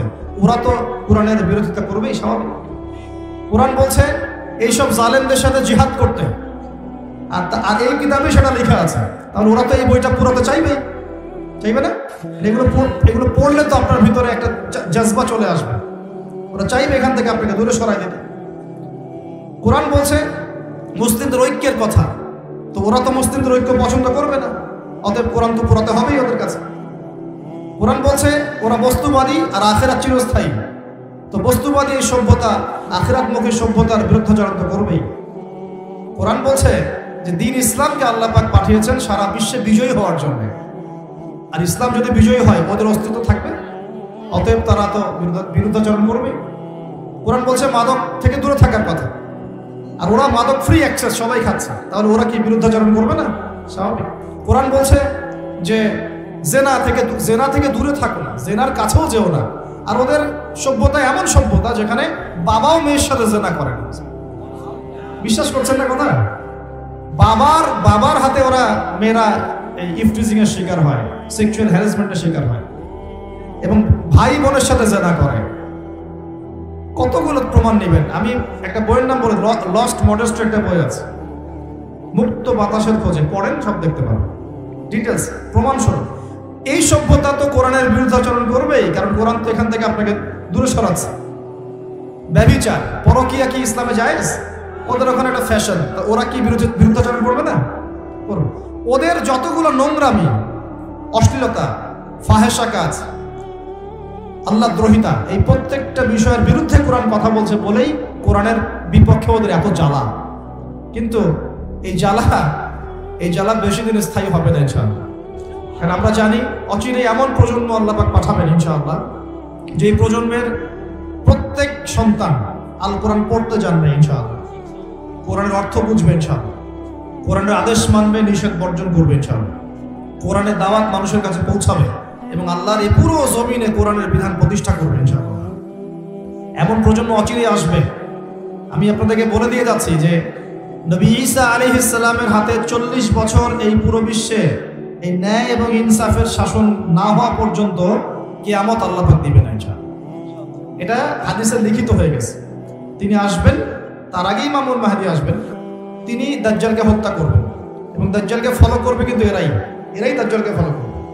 তবে পাথর বা গাছের পিছনেও যদি দাজ্জালের বাহিনী গিয়ে লুকায়, ওই পাথর আর গাছও কথা বলা শুরু করবে। তারা বলবে, ইয়া মুসলিম ইন্না ওয়ারা আল ইয়াহুদ তাআল ফাকতুলহু, হে মুসলিম, আমার পিছনে একজন ইহুদি আছে, আসো একে হত্যা করে যাও। পাথর এবং গাছ কথা বলে। বিশ্বাস করছেন তো? এই সময় সামনে অপেক্ষা করছে। বিশ্বে এখন যা দেখছেন তার কিছুই থাকবে না। নতুন একটা বিশ্ব পৃথিবী দেখবে, এমন বিশ্ব যেখানে না আছে কোনো জুলুম, না আছে কোনো অন্যায়, না কোনো পাপাচার, না কোনো জেনা, না কোনো যে আল্লাহ দ্রোহিতা, না কোনো কুফর, না কোনো শিরক। ইনশাআল্লাহ এমন একটা বিশ্ব অচিরেই আমাদের সামনে আসছে ইনশাআল্লাহ। তবে আমাদের কিছু কাজ আছে, ওই কাজ বলতে গিয়ে দিকে এসেছে। প্রথমে আল্লাহকে চিনতে হবে। কি করতে হবে? আল্লাহকে চিনতে হবে। আল্লাহ রাব্বুল আলামিন আমাদের রব, এটা চিনতে হবে। যখন আমাদের কেউ ছিল না, কে ছিল? আল্লাহ। এখন আপনি বড় হয়েছেন, আল্লাহকে ভুলে যাচ্ছেন, আস্তে আস্তে কিন্তু আপনি আবার দুর্বল হবেন। যেমন মায়ের গর্ভে যেমন দুর্বল ছিলেন জন্মের পর, আবার কিন্তু আস্তে আস্তে এমন দুর্বল হবেন। এই যে এখন যৌবনকাল চলছে, খুব দ্রুত দেখবেন যৌবন পাস হয়ে যাচ্ছে। আর এখন কিন্তু সময় অনেক দ্রুত যাচ্ছে, কারণ এটা কিয়ামতের একটা সাইন। সময় কিন্তু টাইম দ্রুত যাওয়া শুরু করবে। এমনকি একটা বছর একটা মাসের মতো চলে যাবে, একটা মাস একটা সপ্তাহের মতো চলে যাবে, একটা সপ্তাহ একটা দিনের মতো চলে যাবে। এরকম মনে হচ্ছে না এখন? আস্তে আস্তে এমন হচ্ছে। এটার মানে হচ্ছে সময় থেকে বরকতটা উঠে যাচ্ছে। সময় থেকে কি উঠছে? টাইম কিন্তু ঠিকই আছে, মানে 24 ঘন্টা 24 ঘন্টায়, কিন্তু একটু দ্রুত পাস হচ্ছে, মানে আপনার বরকতটা কমে যাচ্ছে।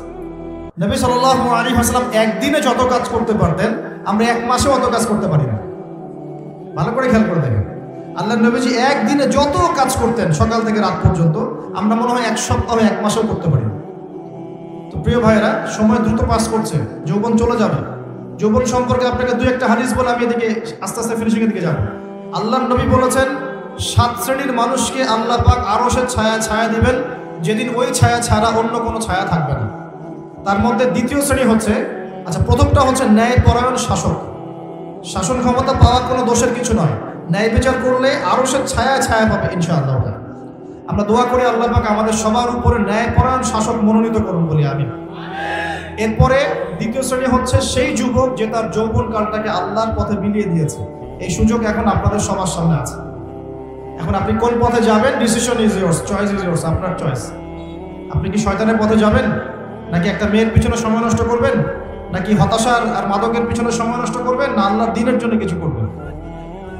আল্লাহর দ্বীনের জন্য করতে হলে কিছু বৈশিষ্ট্যের দরকার আছে, যোগ্যতার দরকার আছে। এমনি এমনি কি অ্যাচিভ করা যায় কোনো কিছু? দুনিয়ার একটা চাকরি কি এমনি অ্যাচিভ করা যায়? পড়তে হয়, মেসে থাকতে হয়, স্টাডি করতে হয়, অ্যাসাইনমেন্ট জমা দিতে হয়, পরীক্ষা দিতে হয়। এভাবে 10-15 বছর পড়ার পর একটা সার্টিফিকেট অর্জন করে আপনি চাকরি নিচ্ছেন, তাই নয় কি? একটা চাকরি নিচ্ছেন, বিশেষ ক্যাডার হচ্ছেন, বড় বড় জায়গায় যাচ্ছেন। তাহলে দিনের জন্য কাজ করার জন্য বা আল্লাহর দ্বীনকে প্রতিষ্ঠা করার জন্য যোগ্যতার দরকার আছে না? প্রথম যোগ্যতা হচ্ছে জ্ঞান অর্জন করা। কি করা? কোরআন এবং সুন্নাহর বেসিক জ্ঞান আপনাদের সবাইকে অর্জন করতে হবে। রাজি আছেন তো ইনশাআল্লাহ? সর্বপ্রথম কোরআন তেলাওয়াত করা শিখতে হবে। কি করতে হবে? কোরআন তেলাওয়াত করা শিখতে হবে। আগামী রমজান আসার আগেই সবাই তেলাওয়াত করা শিখে নিব ইনশাআল্লাহ। রাজি আছি তো ইনশাআল্লাহ? 2 নাম্বার, কোরআনের ভাষা শিখতে হবে, আরবি ভাষা। তাহলে কোরআন আপনি বুঝতে পারবেন ইনশাআল্লাহ, পড়ে বুঝতে পারবেন আল্লাহ পাক কি বলছে। 3 নাম্বার, কোরআনের সাথে সাথে হাদিস পড়ার চেষ্টা করতে হবে। হাদিসের মধ্যে অথেন্টিক যে হাদিসগুলো আছে এগুলো চর্চা করবেন। 4 নাম্বার, আলেম ওলামাদের সাথে সম্পর্ক রাখতে হবে। একা একা কোরআন হাদিস পড়তে গেলে কিন্তু আপনি অনেক সময় বিভ্রান্ত হতে পারবেন।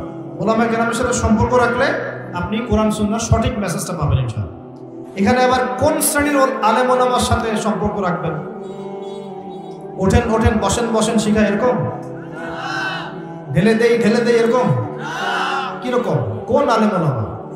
যে আলেম ওলামা সৎ কাজে আদেশ করে, অসৎ কাজে নিষেধ করে, যাদের ব্যক্তিত্ব গায়রত আছে, যাদের মধ্যে আত্মমর্যাদা বোধ আছে, যারা উম্মার ফিকির করে, উম্মার জন্য খেদমতে নিজের জীবন বিলিয়ে দিচ্ছে, এই শ্রেণীর ওলামা কেরামের সাথে থাকবেন ইনশাআল্লাহ। আর যারা ইসলামকে ঠাট্টা বিদ্রুপ হাসি ঠাট্টার পাত্র বানিয়েছে, এই টাইপের আলেমদের সাথে কোনো সম্পর্ক রাখার দরকার নেই। প্রকৃতপক্ষে এদেরকে আলেমও বলা হয় না, এটা আলেমের সংজ্ঞার মধ্যে পড়ে না। আলেমকে যে ব্যক্তির মধ্যে ইলম আছে এবং সে ইলম অনুযায়ী আমলও করে, আল্লাহর জমিনে আল্লাহর দ্বীন প্রতিষ্ঠার চেষ্টা করে, আলেম। আলেম মানে কি? শুধু জানি আমল করি না, এটাকে আলেম বলা হয়? শুধু জানি আমল নাই, আলেম বলা হয়? প্রিয় ভাইয়েরা, সত্য মিথ্যা চিন্তা হবে। এই ট্রল নিয়ে, ফেসবুক ইউটিউব নিয়ে এত বেশি মত্ত হয়ে থাকবেন। কনস্ট্রাকটিভ পড়াশোনা করেন, অফলাইনে পড়াশোনা করেন, ওলামা কেরামের সাথে সম্পর্ক করেন। আগে জ্ঞান অর্জন, তারপর অন্য কিছু। জ্ঞান ছাড়া আপনি এই বিশ্বে ইসলামকে এগিয়ে নিতে পারবেন না। কারণ এখন জ্ঞান দিয়ে যুদ্ধ করা হচ্ছে। কি দিয়ে যুদ্ধ হচ্ছে এখন? একটা সময় ছিল আগে তরোয়াল দিয়ে যুদ্ধ হতো, মনে আছে? তারপরে যুদ্ধ হওয়া শুরু হচ্ছে ট্যাঙ্ক দিয়ে, কামান দিয়ে, গোলা বারুদ দিয়ে, মনে আছে? এখন পারমাণবিক যুদ্ধের যুগ না? পারমাণবিক অস্ত্র দিয়ে মানুষ যুদ্ধ করার জন্য মরিয়া হয়ে আছে, তাই না? আমরা আশঙ্কা করছি যে বিশ্বের সামনে হয়তো একটা পারমাণবিক যুদ্ধ হয়ে যেতে পারে। আল্লাহ ভালো জানেন, আল্লাহ ভালো জানেন, আপনারা জানেন না। তবে এখন সবচেয়ে শক্তি কোন জিনিসটা? সবচেয়ে বড় শক্তি হচ্ছে প্রযুক্তি। সবচেয়ে বড় শক্তি কি? প্রযুক্তি, তথ্য প্রযুক্তি। যার কাছে যত বেশি প্রযুক্তি এবং ডাটা আছে, সেই রাষ্ট্র তত বেশি শক্তিশালী। অতএব আমাদের সবাইকে জ্ঞান অর্জন করতে হবে। এবং কোন জ্ঞান? যেটা প্র্যাকটিক্যাল জ্ঞান।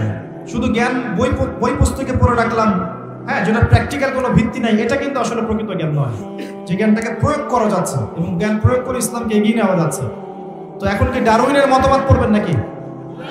হ্যাঁ, বলছে যে বানর থেকে মানুষ হয়েছে, আর আমরা সূরা বাকারার মধ্যে দেখছি মানুষ থেকে বানর হয়েছে। জানেন? এটা হয়তো জানেন না, বলছি শোনেন। আল্লাহ পাক একটা জাতিকে বলেছিলেন শনিবারে মাছ ধরবে না। কি করবে না?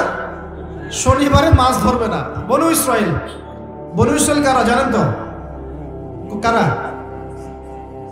হ্যাঁ, ইয়াকুব আলাইহিস সালামের বংশধর, কিন্তু প্রকৃতপক্ষে ইহুদি বলা হয় কাদেরকে? যারা মুসা আলাইহিস সালামের কওম, আর নাসারা বলা হয় কাদেরকে? যারা ঈসা আলাইহিস সালামের কওম। ঠিক আছে? তো এই বনু ইসরাইলদের মধ্যে একটা কওম ছিল যাদেরকে আল্লাহ পাক বলেছিলেন যে শনিবারে মাছ ধরো না। ওরা তো বেশি চালাক, শনিবারে মাছ না ধরে একটা বাদ দিয়ে রাখছে, শনিবারে মাছ ধরবো না, মাছগুলো আগে আসুন, এখানে আটকা থাকবে, পরে ধরবো। এই একটা সীমা লঙ্ঘন করার কারণে আল্লাহ পাক সূরা বাকারার মধ্যে বলছেন যে আল্লাহ পাক ওই জাতিটাকে বানর বানিয়ে দিয়েছে। তাহলে মানুষ থেকে বানর হয়েছে, দলিলটা কোরআনে আছে। আর ওরা যে ডারউইনের মতবাদ দিচ্ছে এটা কুফরি মতবাদ। কেউ যদি এখানে বিশ্বাস করে, মন থেকে বিশ্বাস করে, তার ঈমান চলে যাবে, কোনো সন্দেহ নেই। আমরা এসেছি জান্নাত থেকে। কোত্থেকে? মানুষ বানর থেকে আসে নাই, মানুষ জান্নাত থেকে আসছে। আমাদের পিতা কোথায় ছিল? আমাদের পিতা জান্নাতে ছিল, সেখানেই তো ইবলিস প্রলোভিত করলো, গাছের কাছে চলে গেলেন, তারপর আল্লাহ পাক নারাজ হলেন, হ্যাঁ তওবা করলেন, আল্লাহ তওবা কবুল করলেন, কিন্তু দুনিয়ায় পাঠিয়ে দিলেন। তাহলে আমরা কোত্থেকে আসছি? আমরা এই দুনিয়ার বাসিন্দা নই, আমরা জান্নাতে ছিলাম, সেখান থেকে আমরা এখানে আসছি, আমরা বানর থেকে মানুষ হই না। কোরআন বলছে এই কথা। আর কিছু কিছু ক্ষেত্রে দুঃখজনক, দুর্ভাগ্যজনক, এটা আমাদের জন্য দুর্ভাগ্যজনক যে আমাদের বাচ্চাদের বইপত্রে কিছু কিছু ক্ষেত্রে এগুলো শেখানো হচ্ছে। তো এগুলো জ্ঞান নয়, এগুলো জাহেলিয়াত। এগুলো কি? জাহেলিয়াত। এইসব জ্ঞান অর্জন করতে যাবেন না। এখন যদি পরীক্ষায় পাশের জন্য পড়তেই হয়, তাহলে কি করবেন? তাহলে আমি বলবো যে আপনার ঈমানে দুর্বলতা আছে। আমাদের উপরের লেভেল থেকে পদক্ষেপ গ্রহণ করতে হবে, অথবা সামাজিক সচেতনতা গড়ে তুলতে হবে। আর যদি কোনোভাবেই এই সব বইপত্র পরিবর্তন, সংশোধন না করে, তাহলে কি করবেন? নতুন নতুন শিক্ষা প্রতিষ্ঠান গড়ে তোলেন, মাদ্রাসায় পড়ান, সিলেবাসের মধ্যে সংশোধন নিয়ে আসেন। আমি তো একটা লেকচারে বলেছি 3 ঘন্টা লাগবে, প্লে গ্রুপ থেকে নিয়ে ক্লাস 5 পর্যন্ত জেনারেল শিক্ষা, ইসলামিক শিক্ষা সমন্বয় করে আপনাকে 3 ঘন্টার মধ্যে দিয়ে দিব ইনশাআল্লাহ। আমার ছেলে ক্লাস 5-এ যেতে যেতেই 5 পারায় হাফেজ হবে, মিনিমাম সে 100টা হাদিস মুখস্থ করবে, আরবি ভাষা শিখবে ইনশাআল্লাহ, পাশাপাশি বাংলা, ইংরেজি, অঙ্ক এগুলো সবই শিখবে। 3 ঘন্টা লাগবে। আলহামদুলিল্লাহ শুরু করেছি, আল্লাহ ভালো জানেন কতদূর করতে পারবো। ইচ্ছা আছে সারা বাংলাদেশের প্রত্যেকটা ডিস্ট্রিক্টে একটা করে এমন প্রতিষ্ঠান গড়ে তোলার, যেখানে জেনারেল শিক্ষা, ইসলামী শিক্ষার একটা সর্বোচ্চ সমন্বয় থাকে ইনশাআল্লাহ। আল্লাহ পাক কবুল করুন বলি আমিন। যাদের সামর্থ্য আছে এগিয়ে আসবেন, যাদের অর্থ সম্পদ আছে, জায়গা জমি আছে, তারা এগিয়ে আসবেন। আমি আপনাকে সর্বোচ্চ সিলেবাস দিয়ে সহযোগিতা করতে পারবো। আমি আপনাকে বইপত্র, ইংলিশ মিডিয়ামের বই, বাংলা মিডিয়ামের বই, অ্যারাবিক মিডিয়ামের বই, একটা ট্রাইলিঙ্গুয়াল কনস্ট্রাকটিভ সিলেবাস আমি আপনাকে করে দিতে পারবো। আপনি পড়াবেন ইনশাআল্লাহ। ভালো টিচার আপনি খুঁজে বের করবেন, আপনি তাদেরকে ভালো বেতন দেবেন, তাদের জন্য প্রতিষ্ঠান করবেন, থাকার জায়গা করবেন, এটা আপনাদের দায়িত্ব। কিন্তু বিশ্বাস করেন এটাই শিক্ষা। একমুখে যে শিক্ষা চলছে, এখানে অনেক দৈন্যতা আছে। আমরা কোনো ক্ষেত্রে আমরা মসজিদের ইমাম হয়েও বিশ্বের খবর রাখছি না। একজন ইমাম বিশ্ব অর্থনীতি, রাজনীতি সবকিছুর খবর রাখবে, কেন রাখবে না? কোনো ক্ষেত্রে আমরা ডক্টর, ইঞ্জিনিয়ার হচ্ছে ঠিকই, কিন্তু ইসলামের ওযু করার নিয়ম জানি না। এগুলো শিক্ষা হলো না। আমাকে ইসলামী শিক্ষার ভিত্তি অর্জন করে তারপর অন্য জায়গায় যেতে হবে ইনশাআল্লাহ। একজন পলিটিশিয়ান যদি সৎ হন, কোরআন সুন্নাহর জ্ঞান থাকে, তার দ্বারা আপনি সমাজে খেদমত পাবেন ইনশাআল্লাহ। একজন ডক্টর যদি সৎ হয়, কোরআন সুন্নাহর জ্ঞান থাকে, দেখবেন তাকে দেখেই রোগী ভালো হয়ে গেছে ইনশাআল্লাহ। প্রেসক্রিপশন করে দিয়ে বলবে যে ভাই নামাজটা 5 ওয়াক্ত পড়েন, ওযু অবস্থা থাকেন, পরিষ্কার পরিচ্ছন্ন থাকেন, কোরআন তেলাওয়াত করেন, রোগীকে মহব্বতের সাথেই ভালো করা যায়। আর আমরা এখন প্রফেশনাল হয়ে গেছি, আসো না টেস্ট করো, 10টা টেস্ট করো, রিপোর্ট নিয়ে আমার সামনে আসে। একটা রোগীর 1 মিনিট সময়, একটা রোগীকে দেখেন 1 মিনিট সময়। সুবহানাল্লাহ। আর এইসব ক্ষেত্রে আপনারা আবার ব্যবসার কথাবার্তা বলেন না, ওয়াজ মাহফিল নিয়েই কথা বলেন, ঠিক আছে? ওয়াজ মাহফিল, আলেম ওলামা এইখানেই আসে আপনারা ব্যবসার কথাটা বলেন। তখন হাদিয়া তোফার কথা আসলে ব্যাস ধর্ম ব্যবসার কথা শুরু হয়ে গেছে। কিন্তু এখানে যে দুর্নীতির পর দুর্নীতি হচ্ছে, প্রচুর কালো টাকা পাচার হচ্ছে, ব্যাংক লুট করা হচ্ছে, ব্যাংকিং সিস্টেম কলাপস করছে, শেয়ার বাজার ধস হয়ে যাচ্ছে, কোনো তো কথা বলার সুযোগ হয় না আপনাদের। তো এটা কেমন দৃষ্টিভঙ্গিটা? কেমন বায়াস দৃষ্টিভঙ্গি, ডাবল স্ট্যান্ডার্ড বলি আমরা, দ্বিমুখী, দ্বিচারিতা। আল্লাহ পাক আমাদের সবাইকে সৎ হওয়ার তৌফিক দান করুন। আমি বলতে চাচ্ছিলাম যে কোরআন সুন্নাহর শিক্ষা ব্যবস্থাটা যদি শুরু থেকে, গোড়া থেকে, প্লে গ্রুপ থেকে লঞ্চ করা যায়, সাথে জেনারেলটাও থাকে, এই জাতিকে ঠেকানোর মতো কেউ থাকবে না ইনশাআল্লাহ। দোয়া করি আল্লাহ পাক যেন একদিন না একদিন এমন কিছু মানুষকে নিয়ে আসেন আমাদের উপরে, যারা এই কথাগুলো বুঝবেন, এবং এই কথাগুলোর উপর আমল করে সমাজটাকে পরিবর্তন করবে ইনশাআল্লাহ। প্রিয় ভাই, প্রথমে দরকার জ্ঞানের বিপ্লব। এখন যার কাছে যত বেশি জ্ঞান সে তত বেশি শক্তিশালী, জ্ঞান যার কাছে আছে সে তত বেশি শক্তিশালী। এরপর দরকার হবে আপনার আমল, বেশি বেশি নবীর সুন্নাহ অনুযায়ী আমল করতে হবে। জ্ঞান এবং আমল যখন একত্রিত হবে, আল্লাহর পক্ষ থেকে কলবের মধ্যে নূর আসবে। কি আসবে? আল্লাহর আলো, নূর আসবে। এটা কি ব্যাখ্যা করতে পারবো না আপনাকে। এটা যখন আসবে, যার কাছে আসছে সেই জানে আল্লাহর নূর কি জিনিস। আল্লাহর নূর মানে আল্লাহ দ্রোহী কোনো কিছুই আপনার ভালো লাগবে না। যার কলবে আল্লাহ নূর আসছে, সে হারাম কিছু দেখতেও তার ভালো লাগবে না, হারাম কিছু শুনতেও ভালো লাগবে না, হারাম কোনো কিছুর সাথে সম্পৃক্ত হতেও ভালো লাগবে না, কারণ তার মধ্যে সে আল্লাহর নূর পেয়ে গেছে। তার ভালো লাগবে নামাজ, তেলাওয়াত, ইসলাম, এগুলোই ভালো লাগবে। তো আল্লাহ পাক সূরা জুমার এটা বলেছেন, আল্লাহ পাক যার কল্যাণ চান তার হৃদয়টাকে ইসলামের জন্য উন্মুক্ত করে দেন, প্রশস্ত করে দেন। সুবহানাল্লাহ। আমলের সাথে দরকার এই নূর। নূর আসলে তাজকিয়া, আত্মশুদ্ধি অর্জন হবে। তাজকিয়া, আত্মশুদ্ধি মানে যে যার মনটা সৎ, যে সবাইকে নিয়ে ভাবে, যে কারোর সাথে হিংসা বিদ্বেষ গীবত তহমতে থাকে না, যে সততার সাথে দিনকে এগিয়ে নেওয়ার চেষ্টা করে। মানুষ জানে মানে আজে বাজে অনেক কথা বলতে পারে, ওগুলো শোনারও তার সময় নেই, সে তার গতিতে এগিয়ে যাবে। এগুলো শোনারও সময় নাই, এগুলোর দিকে তাকানোরও সময় নেই। আল্লাহ পাক এমন প্রজন্ম করে দিন, বলি আমিন। আরো দরকার আছে প্রিয় ভাই, হালাল রিজিক। দিনের জন্য কিছু করতে চান, হালাল রিজিক খেতে হবে, হারাম খাওয়া যাবে না। রাজি আছেন ইনশাআল্লাহ? আরো দরকার হচ্ছে আদর্শ পরিবার, পারিবারিক আদর্শ সুন্দর হতে হবে। নিজের পরিবারে নামাজ প্রতিষ্ঠা করেন, তালিম প্রতিষ্ঠা করেন, পর্দা প্রতিষ্ঠা করেন, বাচ্চাদেরকে কোরআন শেখান, আপনার পরিবারের পরিবেশটাকে ইসলামিকভাবে গড়ে তোলেন, ইনশাআল্লাহ আল্লাহ পাক কবুল করবেন ইনশাআল্লাহ। আর প্রয়োজন সৎ কাজে আদেশ করা, অসৎ কাজে নিষেধ করা, এবং আপনার জানমাল, সময়, শ্রম দিয়ে দিন ইসলামকে এগিয়ে নেওয়ার চেষ্টা করা। এই কাজগুলো প্রয়োজন যুব সমাজে, যদি আপনারা ইসলামের জন্য কিছু করতে চান। আমরা কি চাই কিছু করতে? আল্লাহ পাক আমাদেরকে দুনিয়াতে পাঠিয়েছেনই আল্লাহর ইবাদত করার জন্য, তার দিনকে বিজয়ী করানোর জন্য। শর্ত দিয়েছেন, ইন তানসুরুল্লাহ ইয়ানসুরকুম, তোমরা যদি আল্লাহর দিনকে সাহায্য করো তবেই আল্লাহ তোমাদেরকে সাহায্য করবে। আল্লাহ বলছেন, ইন্নাল্লাহা লা ইউগাইয়িরু মা বিকওমিন হাত্তা ইউগাইয়িরু মা বিআনফুসিহিম, কোন কওমের অবস্থা আল্লাহ পরিবর্তন করেন না ততক্ষণ পর্যন্ত যতক্ষণ না তারা নিজেরা তাদের অবস্থা পরিবর্তনের চেষ্টা করছে। আমরা কি চেষ্টা করবো ইনশাআল্লাহ? এই কাজগুলো করবেন। পাশাপাশি আমি বলবো, আল্লাহকে চিনতে শিখবেন। আস্তে আস্তে আপনি দুর্বল হয়ে যাবেন, এই যৌবনটা থাকবে না, চলে যাবে। ওই 7 শ্রেণীর মানুষের মধ্যে যদি অন্তর্ভুক্ত হতে চান, তাহলে এই যৌবনটাকে আল্লাহর জন্য মিলাতে হবে। ওই 7 শ্রেণী আরও আছে, সেই ছেলে বা সেই যুবক, সেই লোক যাকে কোনো যুবতী, সুন্দরী নারী জেনার জন্য আহ্বান করে, সে বলে আমি আল্লাহকে ভয় করি। এইরকম প্রজন্ম কোথায় এখন? কোথায় প্রজন্মের? আরও আছে সেই ব্যক্তি যে একে অপরকে আল্লাহর জন্য মহব্বত করে, এমনভাবে দান করে যে বাম হাত জানে না ডান হাত কি দান করেছে, যার অন্তর মসজিদের সাথে ঝুলন্ত থাকে। এখনকার যুব সমাজের অন্তর ঝুলে থাকে ফোনের সাথে। তো এই বিষয়গুলো অর্জন করতে পারলে আরো সে ছায়া ছায়া পাবো ইনশাআল্লাহ। আস্তে আস্তে আমাদের সবাইকে বৃদ্ধ হতে হবে। অলরেডি শোনেন, ওই যে বললাম মায়ের গর্ভে বয়স লিখে দেওয়া হয়েছে, যদি লিখে দেওয়া থাকে 60 বছর, তাহলে আমাদের অলরেডি কিন্তু 30 বছর চলে গেছে। আপনি চান বা না চান, ইচ্ছা অনিচ্ছায় চলে কিন্তু গেছেই। যেটা চলে গেছে 1000 দড়ি দিয়ে টানলেও সেটা আর ফিরে আসবে না।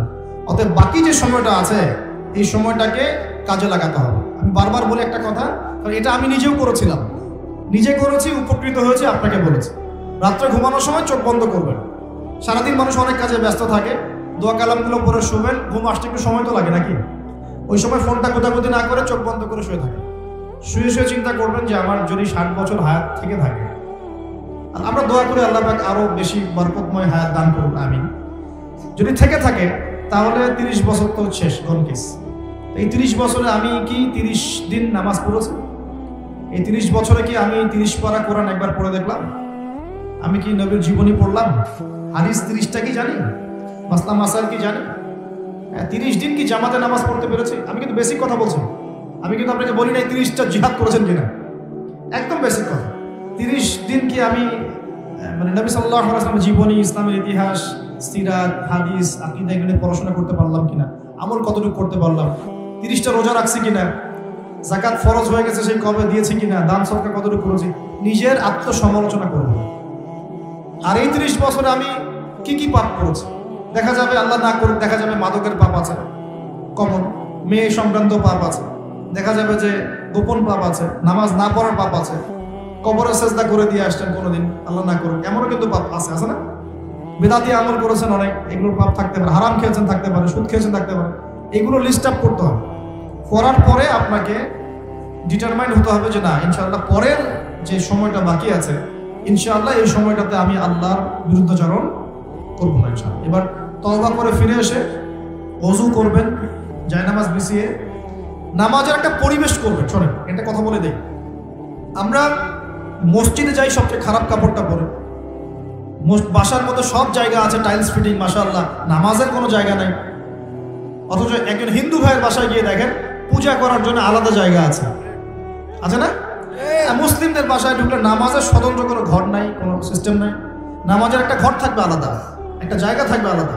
এই জায়গাটা সুগন্ধি দিয়ে ভরে রাখবেন, এই জায়গাটাতে জায়নামাজ পরিষ্কার পরিচ্ছন্ন থাকবে, আতর খুশবু থাকবে, ভালো কাপড় থাকবে। একটা পরিবেশ দরকার আছে।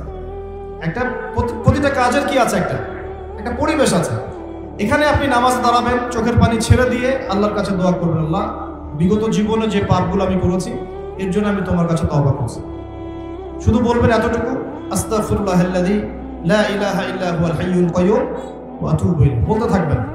অথবা আরবি জানেন না, বাংলা দিয়ে বলবেন যে আল্লাহ আমি এই পাপ করেছি, আমাকে মাফ করে দাও, এবং আমি আগামী জীবনে ইনশাআল্লাহ তোমার দিনের জ্ঞান অর্জন করে, আমল করে, আকীদা আমলের সংস্কার করে তোমার এই দিনের দাওয়াত মানুষের দুয়ারে দুয়ারে পৌঁছে দেবো ইনশাআল্লাহ, আল্লাহ তোমাকে কবুল করো। এভাবে দোয়া করে নিজেকে তৈরি করতে হবে। এই দোয়া একদিন করেই সারা এমন নয়, প্রতিদিন এই দোয়া করতে থাকতে হবে এবং এই দোয়া বাস্তবায়ন করার জন্য মেহনতও করতে হবে। খালি দোয়া করে গেলাম, কোনো কাজ নাই, এই দোয়া কি কবুল হবে? আল্লাহর নবী কি শুধু দোয়া করেছিলেন না, বদরের যুদ্ধ করেছিলেন? যুদ্ধের মাঠে গিয়ে যুদ্ধ করেছেন, এবার দোয়াও করেছেন, তারপর ফলাফল দেখেন নাকি? যুদ্ধের মাঠে গিয়েছেন, সাহাবীদেরকে প্রশিক্ষিত করেছেন, আরো কত কি অস্ত্রশস্ত্রের ব্যবস্থা করেছেন, খবর নিয়েছেন ওদের কত সৈন্য, আমরা কোথায় দাঁড়াবো, কোন দিকে দাঁড়ালে ভালো হয়, বদরের কূপটাকে আগে দখল করে নিয়েছেন, সব ট্যাকটিক অ্যাপ্লাই করেছেন। তারপরে দোয়া, আল্লাহ এই যে মানুষগুলো আজকে তোমার সামনে আছে, এরা যদি আজকে না থাকে ইসলাম মিটে যাবে, আল্লাহ আজকে তুমি আমাদেরকে সাহায্য করো। তখন আল্লাহ পাক আসমান থেকে ফেরেশতা পাঠিয়েছেন। এই হলো আমাদের কাজ। দোয়াও চলবে ইনশাআল্লাহ, এর পাশাপাশি প্রচেষ্টাও চলবে। এগুলো যদি সব একত্রিত হয় ইনশাআল্লাহ তাআলা, সেই দিন বেশি দূর নয় ইনশাআল্লাহ, যেদিন শুধু বাংলার জমিনে না, ইনশাআল্লাহ সারা বিশ্বব্যাপী দিন ইসলামের প্রচার প্রসার ব্যাপক হবে, প্রতিষ্ঠাও লাভ করবে ইনশাআল্লাহ তাআলা। সমস্ত জালেমের শেকড় আল্লাহ পাক উপরে ফেলবেন ইনশাআল্লাহ।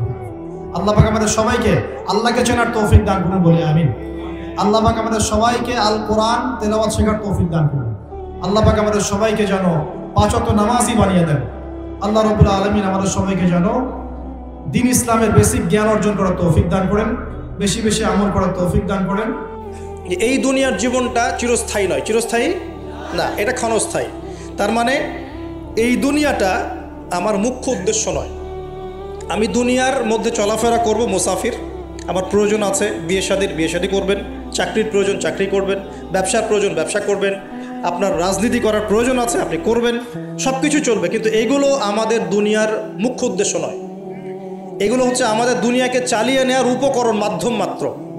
কখনোই এই নেশার মধ্যে আমরা ডুবে যাব না। ডুবে যাব আল্লাহকে ভুলে গিয়ে দুনিয়ায় কখনো ডুবে যাব না। এটা আমার দ্বিতীয় কাজ। 3 নম্বর কাজ, আমাদের লক্ষ্য স্থির করতে হবে। 2টা লক্ষ্য আমাদের, এক, ভালো করে শোনেন, 2টা লক্ষ্য আমাদের, এক ইহকালীন লক্ষ্য, 2 পরকালীন লক্ষ্য। আল্লাহ রাব্বুল আলামিন আমাদের সবাইকে এই দুনিয়াতে পাঠিয়েছেন একটা বিশেষ উদ্দেশ্যে। আমাদেরকে কি আল্লাহ পাক খেলার ছলে সৃষ্টি করেছেন না কোনো উদ্দেশ্য আছে? উদ্দেশ্যটা আল্লাহ পাক বলেছেন সূরাতুজ জারিয়াত এর 56 নম্বর আয়াতে। কোন সূরা, কত নম্বর আয়াত? আল্লাহ পাক বলছেন আউযু বিল্লাহি মিনাশ শাইতানির রাজিম, বিসমিল্লাহির রহমানির রহিম। আল্লাহ পাক বলছেন ওয়ামা খালাকতুল জিন্না ওয়াল ইনসা ইল্লা লিয়াবুদুন। আল্লাহ রাব্বুল আলামিন বলছেন, আল্লাহ পাক কি কথা বলেন? বলেন না? অনেকে বলছে না, আল্লাহ পাক কথা বলেন না। কোরআন কার বাণী? আকীদা পরিষ্কার করেন, কোরআন কি আল্লাহর মাখলুক না আল্লাহর কালাম? মাখলুক মানে কি? সৃষ্টি। আমরা মাখলুক কি না? কোরআনও কি আমাদের মতোই মাখলুক নাকি কোরআন আল্লাহর কালাম? কালাম শব্দের অর্থ কি? কথা বা বাণী। তার মানে আল্লাহ রাব্বুল আলামিন কথা বলেন। আল্লাহ রাব্বুল আলামিন বলছেন, তার মানে কি আল্লাহ পাক এটা ওহী নাজিল করেছেন। আল্লাহ পাক বলছেন ওয়ামা খালাকতুল জিন্না ওয়াল ইনসা ইল্লা লিয়াবুদুন।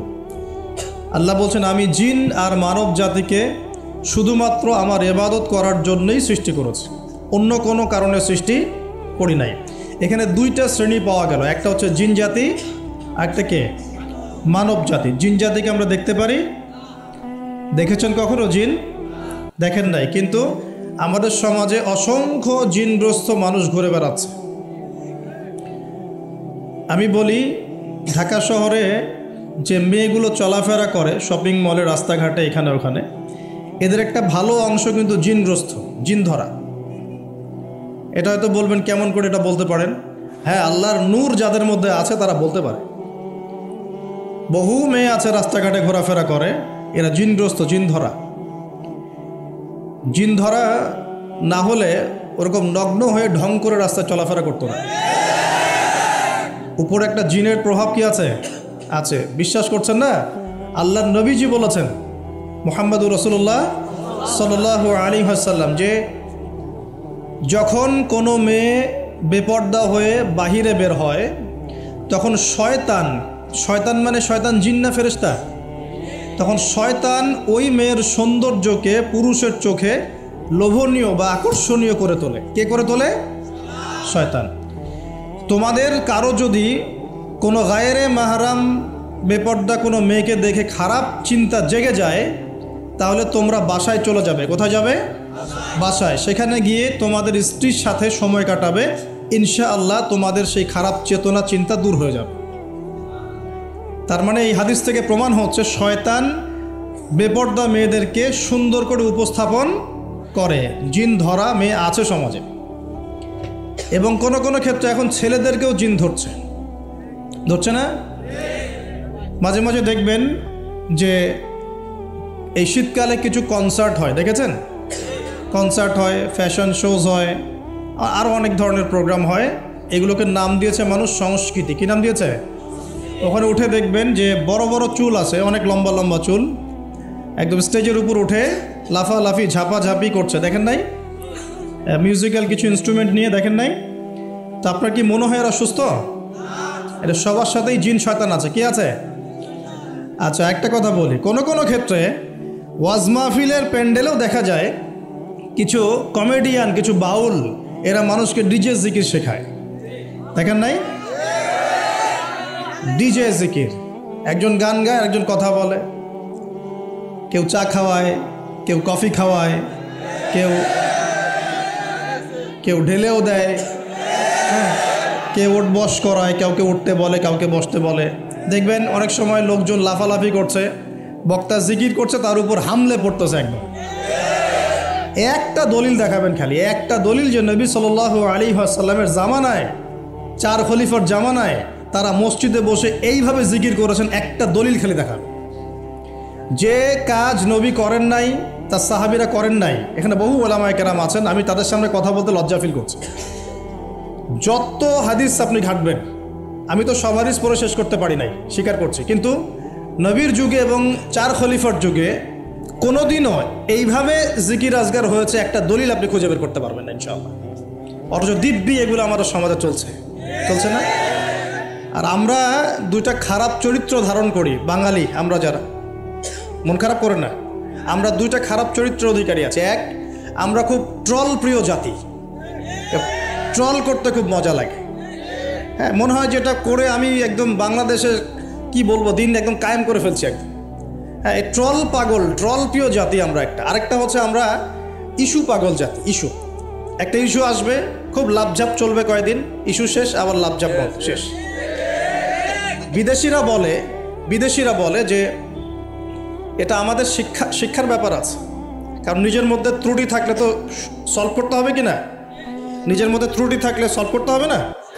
তারা বলে যে আমাদের মাথা নাকি ওই যে বাক্সে বন্দি মাছের মতো। বাক্সে বন্দি মাছ দেখেছেন?